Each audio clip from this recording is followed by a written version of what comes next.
Welcome to rapid maths Tamil channel. Tamil Nadu teacher education யூனிவர்சிட்டியில் படிச்சுக்கிட்டே BEd மற்றும் எம்எட் மாணவர்களுக்கான எக்ஸாமினேஷன்ஸ் ரிசல்ட்ஸ்ன்றது தற்போது ஆல்ரெடி வெளியாக இருக்குது. ஸோ அனைத்து கல்லூரிகளுக்குமே லாகின் வழியாக இந்த ரிசல்ட்ஸ்ன்றது கொடுக்கப்பட்டிருக்கு. ஸோ அதன் அடிப்படையில் பார்த்திங்கன்னா நிறைய மாணவர்களுக்கு அதிகப்படியான மாணவர்கள் பாஸ் ஆகியிருப்பாங்க. ஸோ அதே போல் ஒரு சிலருக்கு மார்க்கு குறைவாக இருக்கக்கூடிய மாணவர்களுக்கான டவுட்டு ரீவேல்யூவேஷன் அப்ளை பண்ணலாமா, இல்லை பாஸ் மார்க் எவ்வளோ மார்க் எடுக்கணும். ஸோ இதெல்லாம் நிறைய பேருக்கான ஒரு டவுட்டாக இருக்குது. ஸோ அதை பற்றி நம்ம இந்த வீடியோவில் பார்க்கலாம். நம்ம சேனலை மறக்காமல் சப்ஸ்கிரைப் பண்ணிக்கோங்க. பிஎட் மாணவர்க்குன்னா அனைத்து தகவலும் தொடர்ந்து கொடுத்துக்கிட்டே இருப்போம். அதே போல் BEd MEd semester books second and fourth semester, third semester, so எல்லா செமஸ்டர் புக்ஸுமே அவைலபிளாக இருக்குது. ஸோ தேவைப்படுறவங்க நம்ம சேனல் வழியாக நீங்கள் வாங்கிக்கலாம். நம்மளுடைய சேனலை மறக்காமல் சப்ஸ்கிரைப் பண்ணிக்கோங்க. பிஎட் மாணவர்க்குன்னா அனைத்து தகவலும் தொடர்ந்து கொடுத்துக்கிட்டே இருப்போம். பிஎட் எம்எட் பாஸ் மார்க்கை பொறுத்தவரையில் பார்த்திங்கன்னா பிஎட் மாணவர்கள் கட்டாயமாக தியரி பேப்பரில் 70க்கு 32 மார்க்ஸ் எடுத்தால் தான் பாஸ் மார்க்கு. அதே போல் இன்டர்னலில் கட்டாயமாக மார்க்ஸ் எடுக்கணும்.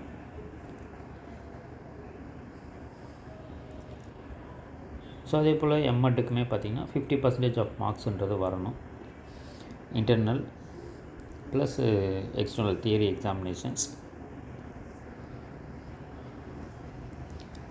ஸோ நிறைய மாணவர்கள் கேட்கக்கூடியது, ஸோ குறைவான மதிப்பெண் எடுத்துருக்கக்கூடியவங்க ஸோ எப்போது அந்த revaluation apply பண்ணலாம்ன்றது.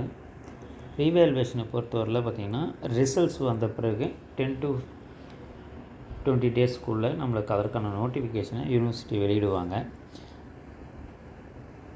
So candidates can apply for revaluation retotalling xerox copy of answer scripts to Tamil Nadu Teacher Education University within 20 days after the publication of semester results by passing necessary fees prescribed by the university.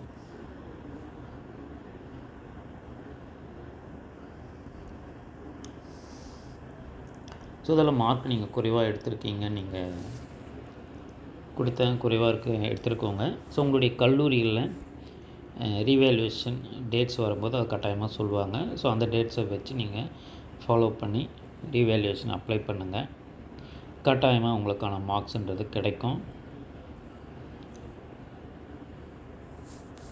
So அப்போ ஒரு சிலருக்கு exam present ஆகிருந்தாலும் absent ஆகிருக்கக்கூடிய மாணவர்கள், so நீங்கள்லாம் பார்த்திங்கன்னா உங்களுடைய கல்லூரிகளில் தான் இங்கே அதை உங்கள் கல்லூரியிலே அதை நோட் பண்ணி வச்சுருப்பாங்க. அதே போல் ரிசல்ட்ஸில் வேறு எந்த ப்ராப்ளம்ஸ் இருந்தாலுமே பார்த்திங்கன்னா உங்களுடைய கல்லூரிகளில் நீங்கள் அதை தெரிவிக்கணும். ஸோ உங்களுடைய கல்லூரிகள் வழியாக அதை யூனிவர்சிட்டிக்கு தெரியப்படுத்துவாங்க. ஸோ அதன் பிறகு அதற்கான ஆக்ஷன்ஸ் எடுப்பாங்க. ஸோ அப்போ நீங்கள் அதெல்லாம் நீங்கள் கரெக்டாக காலேஜஸுக்கு தான் நீங்கள் கன்வே பண்ணணும். ரீவேல்யூவேஷனாக இருந்தாலும் சரி, இல்லை அதர் இது மாதிரி ப்ரெசண்ட் ஆகி ரிசல்ட்ஸ் ஆப்சண்ட் ஆகியிருந்தாலும் சரி, இல்லை மார்க்ஸ் உங்களுக்கு டிஸ்பிளே ஆகலைன்னாலும் சரி, இது எல்லாமே கல்லூரி வழியாக யூனிவர்சிட்டிக்கு தான் நம்ம தெரியப்படுத்தணும். ஸோ அப்போ 32 மார்க்ஸுக்கு கம்பல்சரி நீங்கள் தியரி பேப்பரில் எடுக்கணும். அவுட் ஆஃப் 70 பர்சன்டேஜை பொறுத்தவரையில் பார்த்திங்கன்னா 75 அண்டு அபோவ். ஸோ 75க்கு மேலே எடுத்தாவே அது ஃபஸ்ட் கிளாஸ் வித் டிஸ்டிங்ஷனில் தான் வரும். அதே போல் 60 to 74% எடுத்திங்கன்னா ஃபஸ்ட் கிளாஸும், 50 to 59 வரலும் செகண்ட் கிளாஸும் வரும். ஸோ இது எல்லாமே வித்தவுட் அரியர். ஸோ அப்போ நீங்கள் அரியர் இல்லாமல் நீங்கள் பாஸ் பண்ணிங்கன்னா மட்டும்தான் இந்த கிளாஸஸ் எல்லாம் உங்களுக்கு first class, second class, so first class with டிஸ்டிங்ஷன்ன்றது கொடுப்பாங்க. அதே போல் 50 to 59% தான் செகண்ட் கிளாஸும், 60 அண்ட் அபோவ் இருந்ததுன்னா ஃபஸ்ட் கிளாஸ். இது எப்போன்னு பார்த்தீங்கன்னா இன்க்ளூடிங் அரியர். சப்போஸ் நம்ம அரியர் வச்சுருந்தால் செகண்ட் கிளாஸ்ன்றதை மட்டும் தான் மென்ஷன் பண்ணி கொடுப்பாங்க. ஸோ இதுதான் பார்த்திங்கன்னா grading system. So books next semester books தேவைப்படும் உங்கள் சேனல் காண்டாக்ட் நம்பரை நீங்கள் டேரெக்டாக காண்டாக்ட் பண்ணலாம். வேறு எந்த தகவல் தேவைப்பட்டாலும் இந்த வீடியோக்குள்ளே கமெண்ட் பண்ணுங்கள். தேங்க்யூ, தேங்க்ஸ் ஃபார் வாட்சிங்.